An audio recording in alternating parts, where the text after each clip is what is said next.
Hola amigos de Filosofía al Día. Estoy de nuevo aquí haciendo un vídeo y bueno, me estoy dando cuenta de que esto de dedicarse a la filosofía me preocupa sobre todo a la gente a la que no le gusta o no le interese. Entonces yo que sé, casi me interesan más esas personas porque la filosofía, a fin de cuentas, que es, yo me aprovecho y he contado que algunas veces que yo tengo un concepto de filosofía ampliado, ¿no? Como existía en los años 60 cuando se empezaron a desarrollar todas esas artes tan interesantes, el concepto de arte ampliado que creó Joseph Boyles. Entonces, prácticamente lo que se entendía por arte hasta ese entonces, él lo considera como lo que hay en los museos como meros cementerios. Y en cambio, cosas como puede ser, por ejemplo, amar a una persona, puede ser una obra de arte y no está atrapada en ningún cuadro, o una tarde paseando bajo la lluvia, puede ser una obra de arte, o una comida con unos amigos puede ser una obra de arte, ¿no? Entonces él hablaba de ese concepto de arte ampliado. Entonces a mí me gustaría aplicarlo a la filosofía, ¿no? Y dar a entender que la filosofía, en el sentido de Boyles, de Joseph Boyles, de filosofía ampliada, pues no entender que filosofía es estrictamente un recorrido por toda la historia de todos estos clásicos, que bueno, que es interesante conocerlos, pero que no es eso la filosofía, eso sería la historia de la filosofía, ¿vale? Igual que puedes estudiar la historia del arte, pero eso no es el arte. Entonces yo creo que la filosofía es algo que te aporta y es algo que está más allá del gusto. No, es decir, no es que me guste o no me guste, sino que como ser humano estás implicado dentro de ella. Bueno, entonces un día dedicaré más tiempo a entender, a explicar qué entiendo por filosofía, porque ya dijimos que desde el punto de vista etimológico, como es el amor al saber, es decir, pues puede haber, la filosofía puede estar en todo, en todas las disciplinas que abarca el ser humano, o sea, es decir, todo. Para mí todo es filosofía, ¿no? Tú puedes ver una película, puedes hablar con una persona, ese diálogo tiene un trasfondo filosófico, esa película tiene un trasfondo filosófico, fundar una familia tiene un trasfondo filosófico, ser persona, desarrollarse tiene un trasfondo filosófico. Es decir, la filosofía todo es omniabarcante. Es una ciencia además que, como no se caracteriza por una definición propia, podríamos decir que es una ciencia que puede autocriticarse constantemente y por lo tanto es la menos pretenciosa, ¿no? Porque bueno, hay otras ciencias que dicen, no, mira, nuestro campo de trabajo es este, ¿no? De aquí a aquí, ¿no? Y a partir de aquí eso ya no es nuestro cometido. En cambio, pues yo opino que la filosofía lo es todo, es decir, las Voyager que han salido del sistema solar, pues reflexionar acerca de eso, acerca de cuál es nuestro lugar en el universo, o si somos meros náufragos, también es filosofía, no importa, ¿no? Todo es filosofía. Entonces, bueno, voy a hablar un poco de Diógenes, el cínico, porque me lo han pedido varias personas.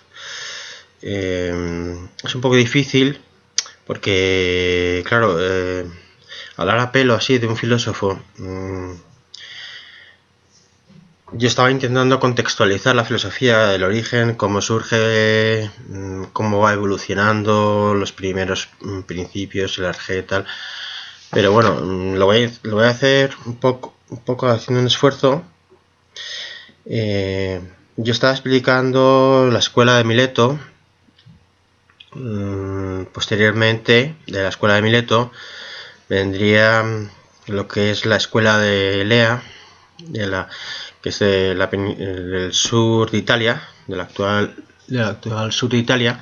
Como veis, siempre la filosofía inicialmente se origina en lugares periféricos de lo que es Grecia, ¿no? Bueno, entonces luego, después de originarse en lugares periféricos, se centra en Atenas. Entonces en Atenas surge, bueno, lo que se ha denominado la Edad de Oro, ¿no? La Edad de Pericles, que es cuando se construye el Partenón, que es cuando se desarrolla lo que se entiende por cultura clásica. Entonces aquí nace un personaje que es bastante odiado y bastante amado por filósofos y por no filósofos, que es Sócrates. Este filósofo lo que hace es un enaltecimiento de la razón, ¿no? Y entonces, bueno, como sabéis, a Sócrates le condenaron a muerte bebiendo cicuta, y él lo cumplió, lo acató, ¿no? Tuvo la opción de poder escapar y huir, dijo que no, que él como buen ciudadano quería cumplir con las leyes. Y bueno, murió, ¿no? Entonces, bueno, aquí siempre de pequeños, cuando te contaban esta historia de Sócrates, que bueno, que en otro capítulo voy a intentar hacer algunos paralelismos entre lo que es, no tiene nada que ver, por supuesto, ¿no? Entre lo que es la figura de Sócrates y la figura de Jesucristo, ¿no? Como dos perseguidos, cada uno está iluminado a su manera, ¿no? Tienen mucho en común porque los dos son seres muy vagabundos, muy austeros. Los dos terminan siendo juzgados como delincuentes. Pero bueno, volviendo a Sócrates, otro día hablaremos de Jesucristo. El caso es que ¿por qué Sócrates es juzgado? Cuando parece ser que era alguien que estaba abriendo las mentes, ¿no? Siempre se ha tenido un concepto de Grecia como aquella civilización que aportó el comienzo de la razón, ¿no? El comienzo del camino de la razón. Entonces después, posteriormente, muchos descubrimientos arqueológicos y otras lecturas de clásicos descubrieron que Grecia tenía oculta, había una Grecia soterrada, que era la Grecia irracional, era la Grecia de Dionisos, digamos, la Grecia bacanal, ¿no? De las bacantes, del vino y de las orgías, que es en realidad lo que más le gustaba a los griegos y lo que le gusta a mucha gente. Entonces, la figura de Sócrates es la culminación de la muerte de la muerte de Dionisos, el apogeo de Apolo, ¿no? Digamos que es el dios de la música, el dios de la ciencia, de la cultura, de la lira. Es el dios que está antagónico a Dionisos. Entonces, realmente lo que estaba haciendo la ciudad al matar a Sócrates es una manera de reprocharle que él lo que estaba inculcando a la juventud era a renunciar a esos verdaderos instintos, a esa verdadera cultura, que es lo que nos pasa en la sociedad actual, ¿no? La sociedad actual pues sigue siendo bacanal, pero bueno, la educación que nos dan es una educación apolínea, ¿no? Y la educación dionisíaca ya nos la buscamos nosotros por nuestra cuenta. Con el botellón o con lo que sea. Bueno, entonces cuando Sócrates está en la última noche, uno de sus discípulos se llama Antístenes, que se conmueve mucho con la muerte de Sócrates, ¿no?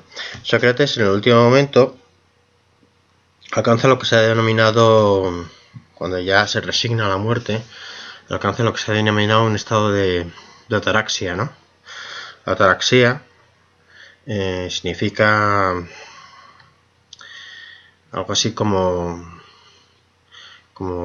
estar sin turbulencias, ¿no? Es decir, estar como en una especie de paz perfecta, ¿no? Esto marcó mucho a Antístenes, y a partir de la muerte de Sócrates, él funda una escuela que se llamaban gimnasios también, porque la idea de la gimnasia, cuando nace, la gimnasia no es algo meramente físico, sino es una gimnasia física y acompañada también de ejercitar la mente, ¿no? Bueno, el caso es que lo funda en un sitio que se llama, que estaba dedicado a